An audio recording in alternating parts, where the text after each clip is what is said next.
Hey everyone, welcome to another X-Wing 2.0 video.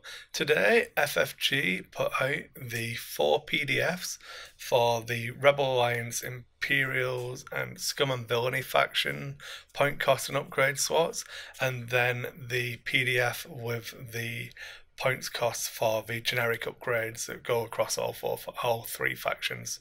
So we're going to take a quick look at it. I've not managed to read through it all yet. I've quickly scanned it, but basically we're going to go through it and pick out any of the stuff that jumps out at me. And yeah, we're probably going to look at like unexpected upgrade slots, any standout points costs. I'm not going to go into any builds just yet. I need to have a bit of time to process it, and then I'll start putting lists together and doing some more should I fly videos, that kind of thing. But right at the top, we have the B-Wing to start with. So we've got the 4 pilots and 2 cannon slots is interesting. The fact that they've all got the double cannon slot. We've got generic with EPT, seems to be a pattern for the Rebels. All of them seem to have that mid-level generic EPT one, so maintaining a lot of access to elite pilot talents. Still got the sensor upgrade, double cannon slot, torpedo and modification. And varying between 50 and 42 points, so you're going to be able to do 4 B-Wings. I believe if we skip all the way down, the Bandit's 23 points. So if you go with 42, 8, 16, 24, yeah, so you can still do 4 BZ and actually have room for upgrades now. Then the Arc 170 doesn't really get many surprises, other than it's got a crew and a gunner slot and a droid slot. So that opens up some really interesting combinations. When the ship came out, it was marketed as obviously having that gunner and the crew slot and droid slot and letting you do those combos. So maintaining that and adding in the gunner slot as well. Attack shuttle, we've got Ezra with the force power upgrades, and then everything else stays pretty much the same. Got a turret, crew, modification, title.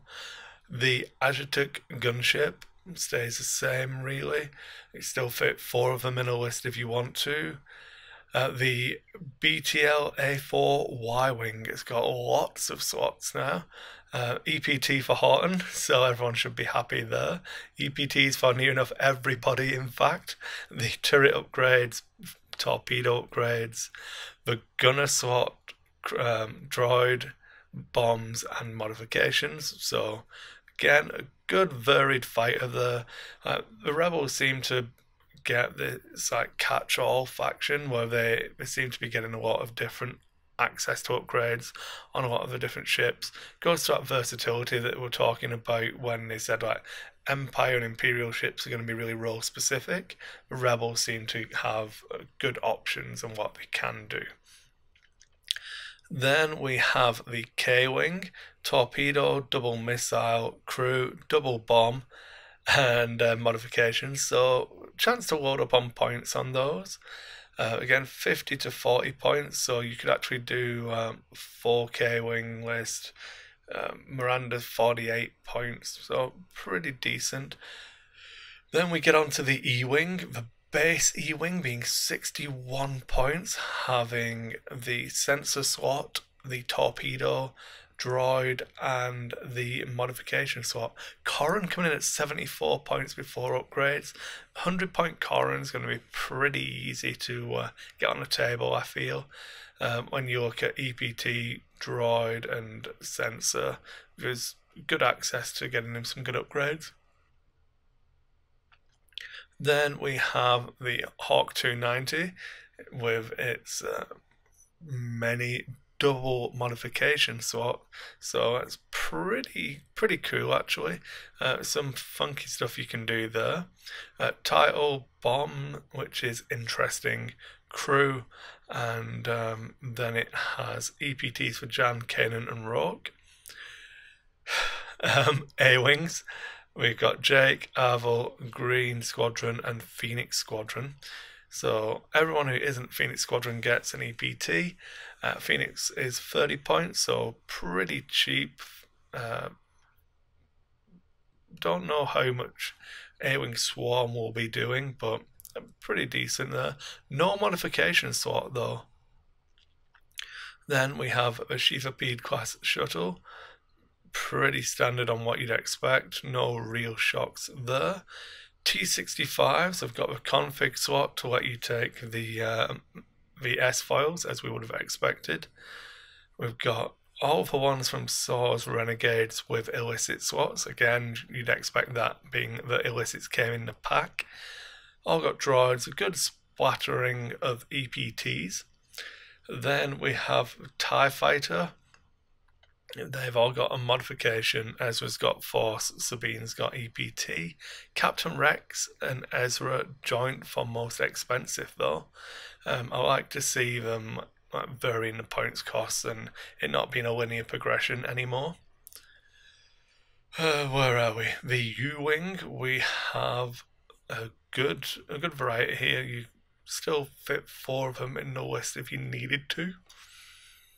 The Blue Squadron and Renegade being the same points, and basically you're paying for either initiative or the EPT, the illicit slot. Sorry. Nothing shocking on that upgrade bar. The VCX 100 Light Freighter, the Ghost, packs a lot in there. It's still got turrets, torpedoes, double crew. This one's still going to stay with toolbox that it is. Hera getting access to the EPT now is going to be interesting. So if you don't have the EPTs we had from first edition, but as that expands, it's going to be one to keep an eye on. And Kanan with Force upgrades as well. 90 points for Kanan, however. That's pretty beefy. Then we have the Millennium Falcon, the YT 1300 modified light freighter. Han Solo and Lando joint top at 92. They swap out a crew slot for a gunner slot. No, sorry, they gain a gunner slot, 2 crew and a gunner. We've got illicits built in. Still got a missile, still got modification, still got title.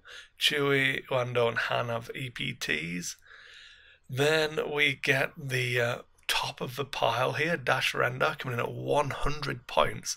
It does have gunner and crew, so you could do Kanan Luke crew, give him 2 force points, regenning 1 every turn, letting Luke swing the turret around and still having modification. So I feel like that's going to be pretty close to being Dash plus really cheap support ship. Then the Z95 Headhunter, where we have Kraken, Buoyant, Tala and Bandit. Pretty standard here, missile, modification, EPTs for 3 out of the 4. Then we get into points cost for upgrades. R2-D2 coming in at 8 points for those 3 regen. The configs are 0, so that's pretty standard what we were hoping for. 3PO 12 points, Kanan 14. So you see the Force user crew points here are pretty expensive. The gunner slot, you've got 18 points for Ezra, 30 points for Luke Skywalker gunner. So if you look at Luke on Dash, you're at 130 points. You've got 1 ship with 1 upgrade. It's pretty beefy. So as good as Luke is, and that's a really powerful ability, that's really beefy cost for it. Then you have Selfless at 3 points, some titles, Outrider 14 points.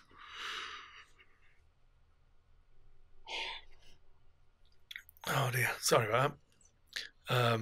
So Luke and Outrider is 144 points. Dash is gonna be expensive. 1 ship list, almost, maybe. It better be good. Let's put it that way. So let's go for standouts.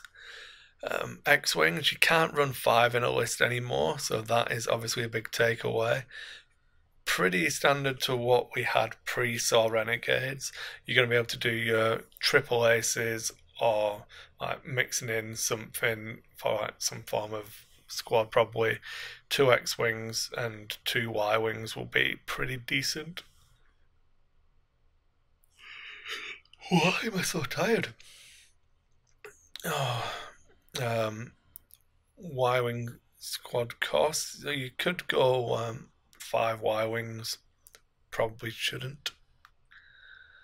I'm not going to focus too much on non-Wave 1 ships, but I feel like there's a good enough mix with the U-Wing, the X-Wing, and the Y-Wing. You've got a decent support ship now in the U-Wing with access to a couple of crew slots, different types of upgrades, and then you've got a good variety of like defensive and offensive ships for rebels.